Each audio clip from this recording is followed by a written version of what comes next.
And so when we look at 3 standard deviation minus 3 to plus 3, I add up all of these percentages and that gives me about 99%. So let's look at some of these questions which will really help us understand. When you get a normal distribution, this is how it looks. 500 plus minus 100, which means 500 is my mean, plus 100 means 1 standard deviation. So 600, 700. If I go down, it will be 400, 300, 200.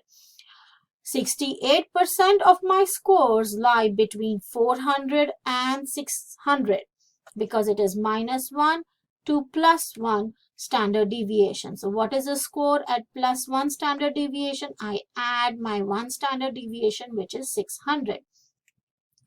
What is the score as the 50th percentile? Now, it is represented by the median, and in a normal distribution, your mean and median are the same point. So look here at the next slide. You have a mode, median, and mean in a normal distribution are at the same point. So here it would be the mean itself, which is 500. What is the score as minus 2 standard deviation? So I have to go down 2 standard deviation, which means 1 standard deviation is 100 and the second standard deviation is a 200. So it is 500 minus 200, which is equals to 300. What is the score at the 84th percentile? So how do I calculate my 84th percentile? I know that the 50th percentile plus 34. So hence, it is going to be at plus 1 standard deviation. So 50th percentile is my mean. And then at 34, that means the score needs to be at plus 1 standard deviation, which is 600. The range of the scores within 68%, which is a minus 1 to plus 1 standard deviation. I am sure that you guys are well aware of this from the intro to research class. I still wanted to review it. You are welcome to skip over the steps, but I highly recommend that you review about the normal distribution, the skewness, the kurtosis, and all those things before attempting your assignment 2. I'll have another video which relates to the univariate data. Hi, welcome everyone. This is going to be your video for univariate descriptive statistics. This is from the chapter 2 book, that is the Huck book, the Reading Statistics and Research 6th edition. I have taken out information that is most pertinent for you guys to know about univariate descriptive statistics, but it does not hurt to review the whole chapter again. It is very important. So in this chapter, what are we going to be talking about? We are going to be focusing about obviously understanding and appreciating research, which you should have already done in your intro to research class. But we will refresh ourselves about the types of data, descriptive statistics through picture and distributional shape. And most importantly, we are going to be talking about measures of central tendency and variability. So here is what we have about the types of data. So your types of data are of 4 types: ordinal, raw score, that is an interval or ratio, which is 2 different types, and then nominal data. Nominal data can also be dichotomous. On your D2L, I'm going to show you the D2L. I have a folder. I moved the folder types of data as a separate folder and put it within this so that you know this. This is really important because you are going to decide whether the data that you're collecting is a nominal data or an ordinal or ratio or interval data, and that is the same thing that is related to the descriptive statistics also. So here is the different types of data. There's a PowerPoint for it, and then there is the additional document, and then you also have the theories of the article on it. So if I look at this one, different types of data, is if it is an ordinal data, it is basically talking about ranks. That is means you have them placed in an order. That is why it is an ordinal data. So your order matters in an ordinal data such as class rank.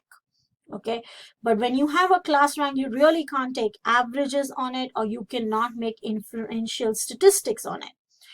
The inferential statistics is only on the raw data, which is an interval or a ratio data, like number of years of experience, dollar earned, income, or test scores and things like that, because there is a ratio or an interval for it.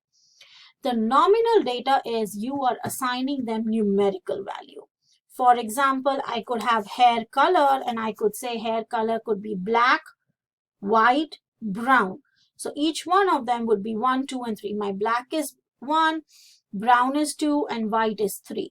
So once again, this is a classification and you cannot take averages. If your nominal data has only 2 categories, like a yes or no, then it is called dichotomous. For example, do you like this video? Yes or no? There is no maybe there. So that is what. Or even a better example would be male and female. So you have 1 for male and 2 for female. So that is called dichotomous data. So here is more on it, like ordinal, values in ranks, and then like letter grades. Likert scale is an ordinal data because it is an ordinal data which is like least agreed to most agreed. Same way I have the nominal data talking about gender, ethnicity. Now ethnicity may have more than one, but gender is only male, female, so then that becomes dichotomous. You have your interval data like IQ scores, GRE scores. And then here are some of the examples for ratio data. Why do we do differentiate? Inferential statistics that you have learned in your intro to research class. If you are making inference about a population through a sample, inferential statistics, then you need interval and ratio data. I am also going to go back and show you guys the article and the document. And here is, again, I've put it as notes that you guys can have more examples of the nominal data, ordinal data, interval data.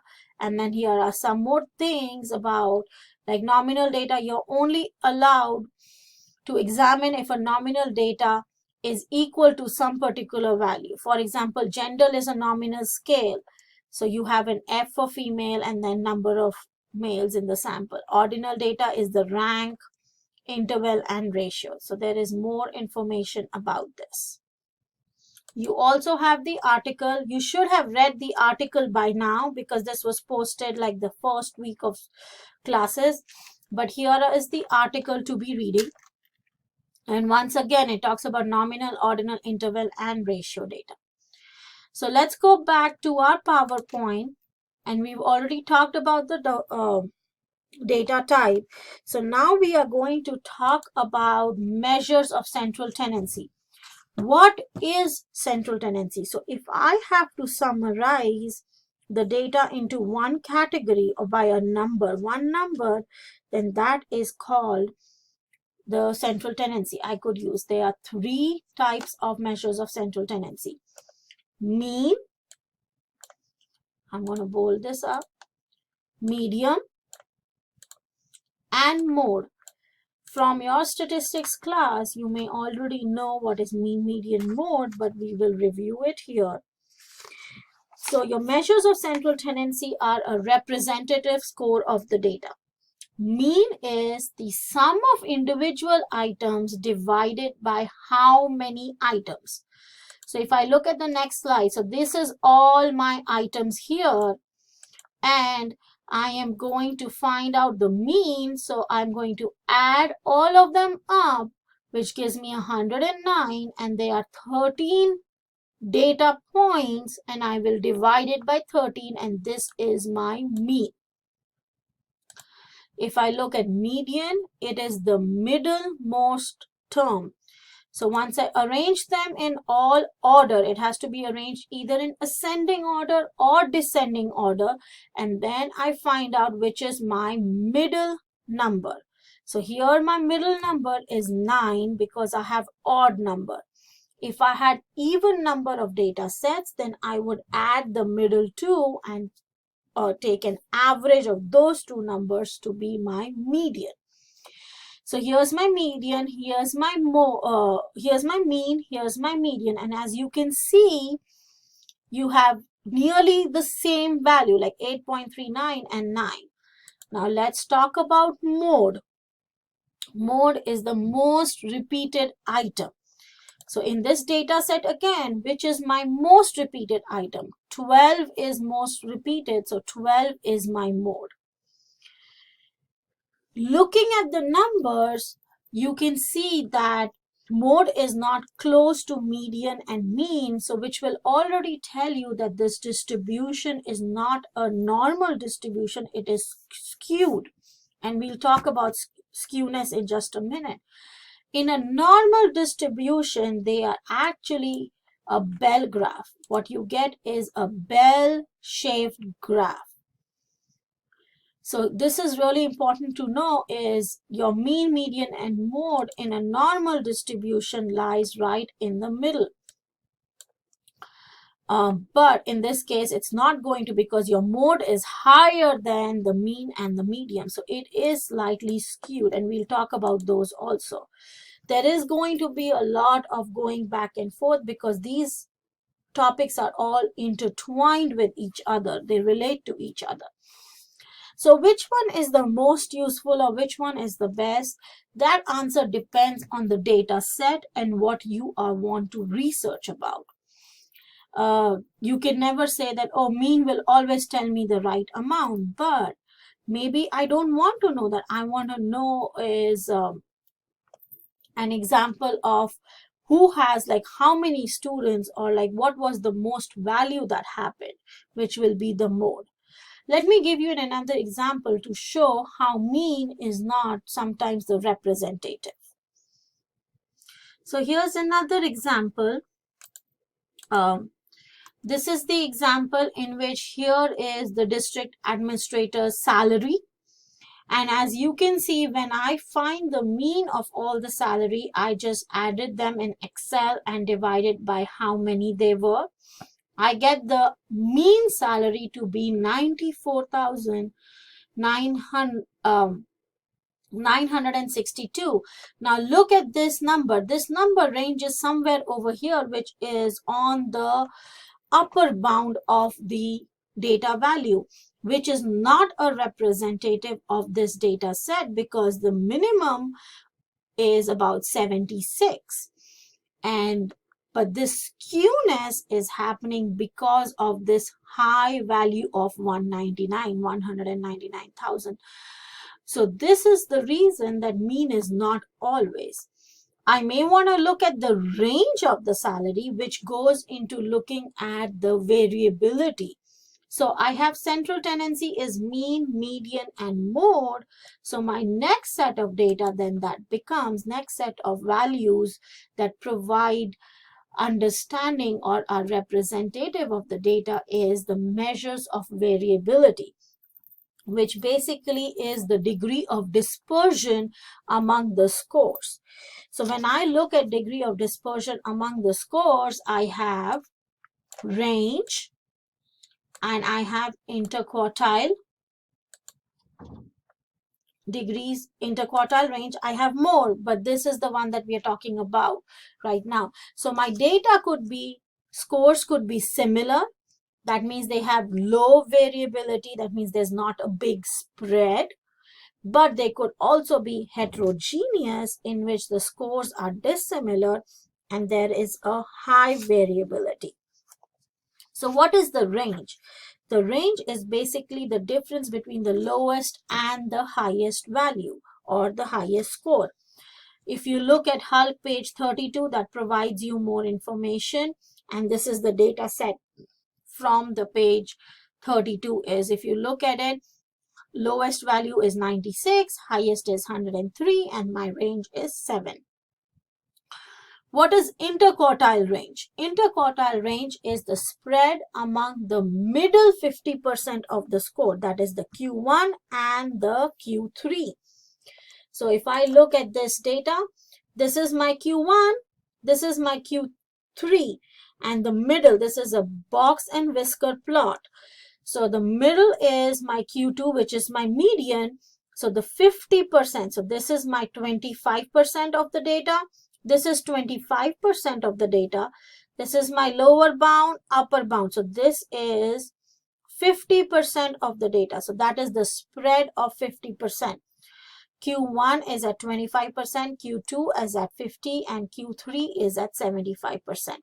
So interquartile range is between Q1 and Q3. Going forward, one of the most important measure of variability or the spread is standard deviation. You all should know about standard deviation by now from the intro to research class, but let us review that. The standard deviation is basically whenever you are given a set of scores, they should always have a standard deviation, means how much does the data deviate from the mean. You have standard deviation and you have variance. Variance is basically the square of standard deviation. Your standard deviation is calculated from the score themselves and not from the mean. And so this is important. That is why it is coming directly from the scores. So let's look at this picture. So this is my mean. Once again, it's a normal distribution. Normal distribution is when your mean, median, and mode is on the same point. And if I look at this +1 standard deviation, means the score lies in 34.13%. -1 standard deviation is below it. +2, minus, and by -3 to +3, we have 99% of the scores. So if I look at one standard deviation below and above the mean, I actually see that this is 68% of the scores lie -1 to +1, one deviation. And then I have 95% of the scores lie -2 to +2, two standard deviation below and above the mean.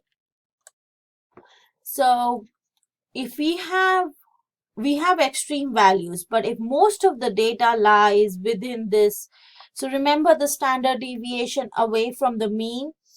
So the leptokurtic curve is one in which there is less chance of having outliers because most of the data is lying in the peak. So as you go further away from the mean, the chances of having an extreme value is, or an outlier is, less than it would be in leptokurtic curve. If you want to read more about kurtosis, it is there on page number 26 and 27 of your Huck book.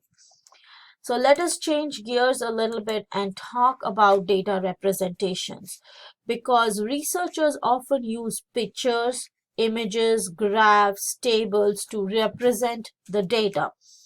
So we want to look at those in another in detail. So if you look at this, this is once again talking about your chapter 2 of the Huck book. So if you're looking at this, this is a frequency distribution. There are simple frequency and grouped frequency, that is the representation over here. So if we look at the interval, these are my age, 18, 19, 20, 21, 22, 23, 24. So if you look at it, my frequency over here is 213, which is the percentage is 17.7. And then I have 302 out of the percentage is 25%. So my total is 1204. But if you look over here, this is the cumulative percentage, which is adding 17.7 and 25%. Like it is so it doesn't add the percentages, but it adds the frequency and then finds the percentage from it. So if you look at this, this is like 100% of what is happening, because my whole value percentage is coming out to be that.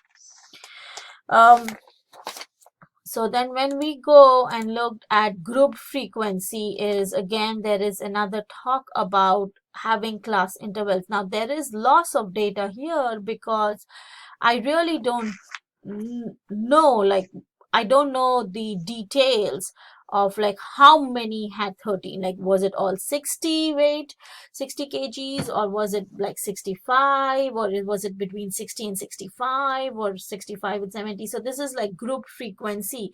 So there is class intervals here, but there is some loss of information.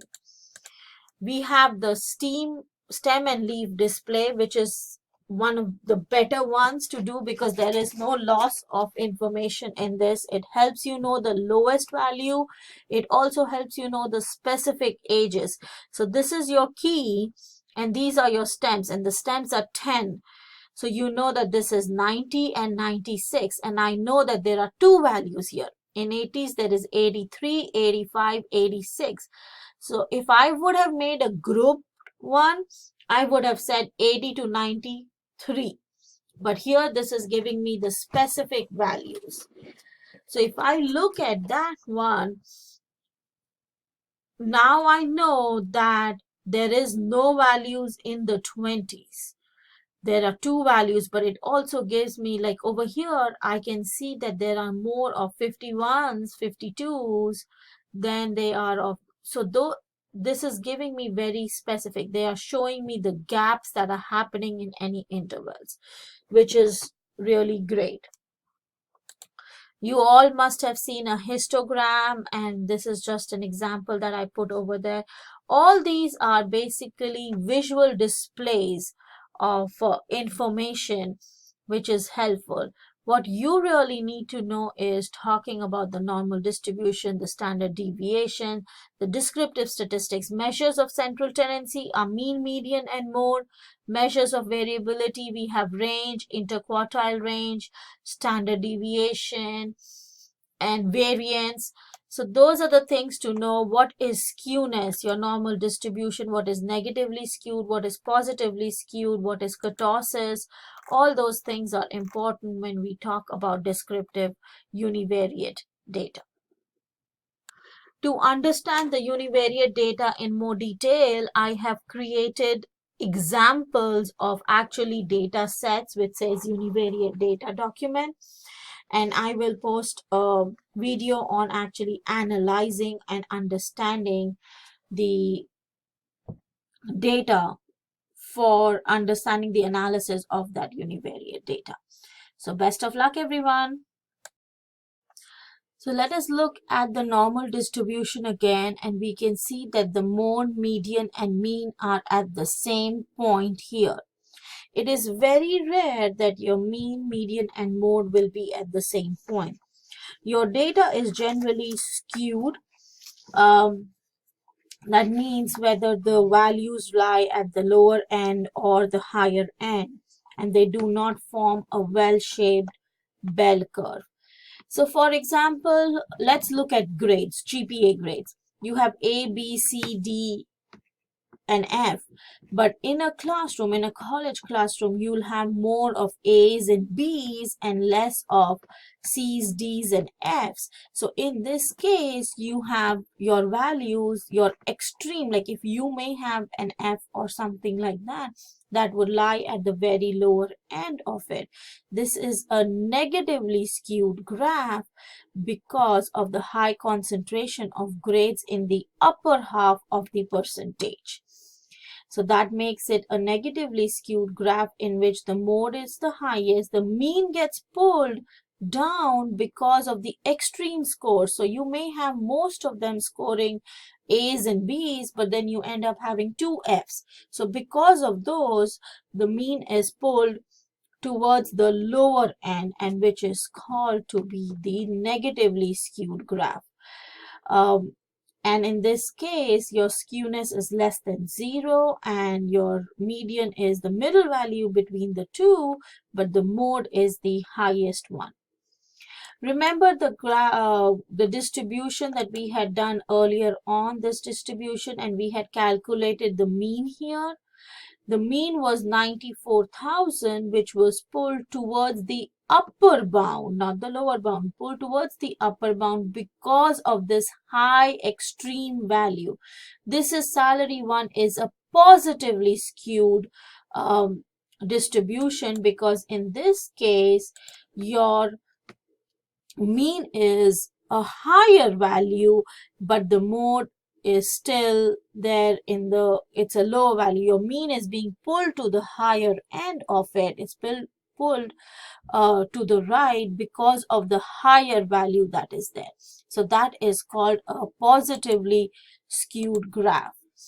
I have another example down here, and if you will look, which one is, this one is negatively skewed and this one is a positively skewed. So here again, the income, in this case it's the opposite. I purposefully chose this is because you cannot say that the income is always going to be positively skewed. In this case, lot of people were getting lower salaries, so that is why they were positively skewed. And then this is a negatively skewed distribution. We also have something that is called kurtosis. So even though we may have a normal distribution, sometimes the distribution may be overly peaked or may be flat. So if it is overly peaked, then it is called a leptokurtotic graph curve, and if it is flat, then it's called I can't say this word, platokurtic curve. Then you also have what is called the mesocurtive curve, which matches your normal distribution. Basically, kurtosis is to do with the extreme or the outlier values.